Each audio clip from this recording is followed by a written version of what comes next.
Ugh, I'm so sorry guys. You're probably saying to yourself, this episode just started, what could Bruce be apologizing for already?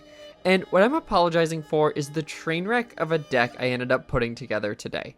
As I'm building a deck for all 825 Pokemon in rotation in Pokemon TCG, I know not all Pokemon cards are going to be winners, and today's card, at a number of points, did not feel like a winner.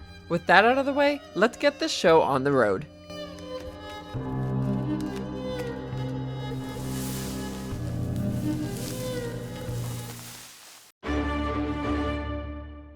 To those just joining for the first time, each episode of the 825 Deck Challenge starts with me spinning this now 823 slot wheel to determine which Pokemon I'll be building a deck around. Before I spin it, if you haven't already left a like on this video and subscribed, I'm a brand new channel, so every little bit helps. Now, here we go.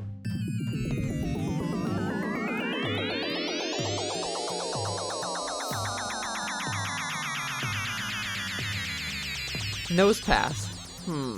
I love the Pokemon, but couldn't say I've ever seen any of these guys in play. So let's take a look at what we are working with. I checked out the different Nosepasses, and his attack, Iron Collecting, where he attaches 2 Metal Energy from discard, seems like it has potential, especially when considering he'll ultimately just be used as a vehicle to get to his evolution Pokemon, Probopass. There were 3 different Probopass cards to choose from, but considering the Nosepass's interaction with Metal Energy, I thought it probably made sense to go all in on Metal for the day.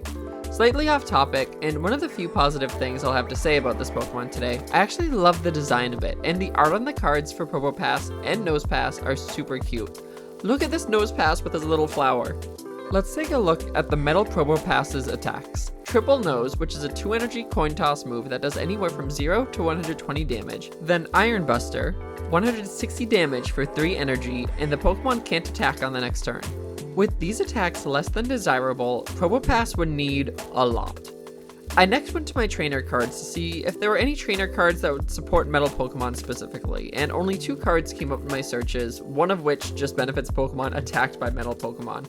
So really just Full Metal Lab, which decreases incoming damage by 30 for all Metal Pokemon. It gave me an idea. What if I committed though to damage mitigation, working all around like Full Metal Lab? Going all in on that could be enough to make this deck a meta champion rather than a Veluza loser. Going back to Pokemon, I put Bronzor and Bronzong into my team. Not as attackers, but since Bronzong's ability mitigates 10 damage to all Pokemon, it also made a lot of sense in this deck. I also included Beldum and Metang, as Metang can help with Metal Energy attached since it searches the top 4 cards for Metal Energy, and any Metal Energy it finds in the top 4 cards can be free attached to any Pokemon in play. Huge util. I really wanted to pair this with Cypher Maniac's Code Breaking, which lets me put 2 of any cards in my top deck. That would pretty much guarantee that Metang would be pulling Metal Energy. And as much as I love the idea of that tech, I never felt like I really had room for it. But maybe I should have made room for it.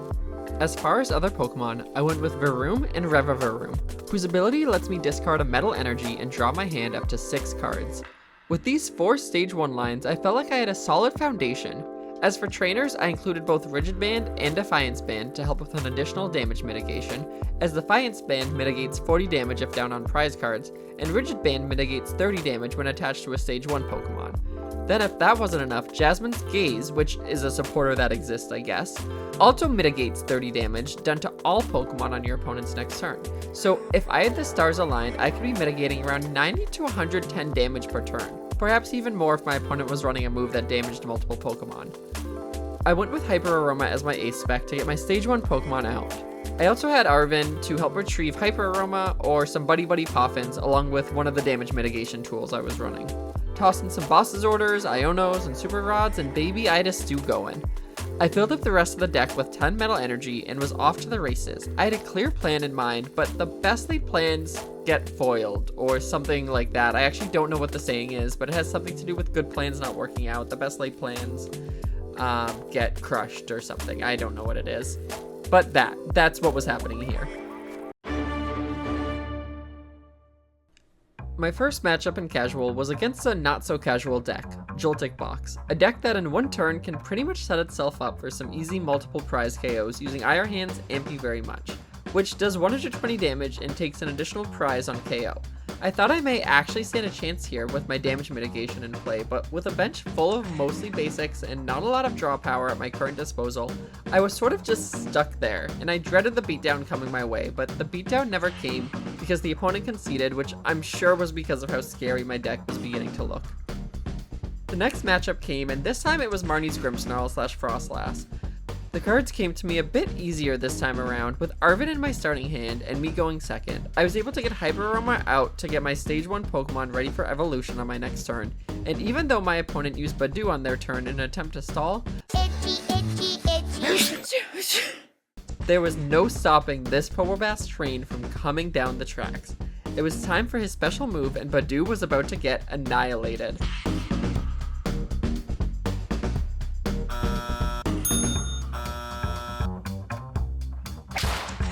And that is the problem with Probopass.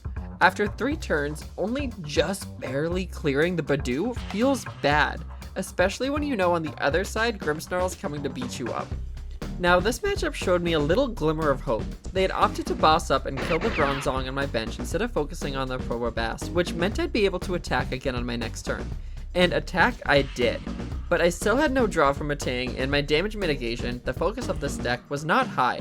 I Iono'd in hopes to get my full Metal Lab to get the necessary damage mitigation in play, and I got it. Things were looking up. I even hit for the full 160 on the active Grimmsnarl. In return, Grimmsnarl punked me right up by putting Spikemuth Gym down in place of my full Metal Lab. I got punked. Not only did he punk up my Probopass, but Grimmsnarl kept punking my Pokemon one after another all the way to victory. Immediately ending this match, I went back to the deck editor and included Fezandipiti for the Flip the Script ability to get draw when my Pokemon are KO'd. I was feeling that this deck had mountains to overcome to get anywhere, and well, the practice matches continued in a concerning trend. I ended up versing a Charizard deck that gave me elements of a lion playing with their food, because I feel like they reached a point where they definitely were going to win, but instead of winning, they said, let's just see what the Bruce's Roos is going to do next with whatever this deck is. And well, I went nowhere. My damage mitigation did stall out the game to an extent, that's for sure, turning 1-hit KOs into 2-hit turns, and after losing all of my available Probopasses, I turned to my major attacker, Revavroom, whose attack takes 4 energy and does 90 damage, maybe 180 if a coin lands on heads. My metal army slowly picked away at Charizard's HP, as in the background my opponent was building up a full Charizard and fully charged Mew EX. After 8, I kid you not, 8 turns of mine, I was able to take down the Charizard EX. I then had another opportunity to boss up Mew EX, and with my Revavroom ready to go, a coin toss that ended in heads would land me another 2 prize cards. But it was a tails. My opponent, like I said, didn't take my threat very seriously, so opted to just leave Mew inactive, copying my attack and having it heavily mitigated. Revavroom could return the attack, but this time the coin toss wouldn't matter, Mew EX was mine. That's right, I took 4 prize cards in this match. With me in the lead, this game was as good as mine. Just kidding, no, it was not as good as mine. The Charizard that was in the back came up to active and absolutely decimated 3 Pokemon of mine right in a row to take quick and easy prizes, ending the game. This deck felt destined to become a Veluza loser and lose in the final competitive match if I didn't do anything, but Nosepass and then primarily Probopass's attacks were just so bad. I considered Heavy Baton instead of my damage mitigator tool attachments, which would potentially save the energy, but then without the damage mitigation, he'd likely be one-shot anyway. For now, the damage mitigation was leaving my Pokemon with around 10 or 20 HP remaining at the end of a turn, which is when I turned to another obscure supporter card, Bianca's Devotion, which fully heals a Pokemon if it has less than 30 HP remaining. I added a couple of these in the deck to perhaps increase Probopass's survivability. This may be what the deck was needing. With still a glimmer of hope for my deck's success, I opted to do one more casual match, which pitted me against an Enzoroark deck. Now, this matchup was actually pretty cool, as I felt like I got to see plenty of benefits from my damage mitigation approach. At a number of points in this match, the damage mitigation removed heavy damage from Darmanitan's Flame Body Cannon, though it was still getting plenty of KOs.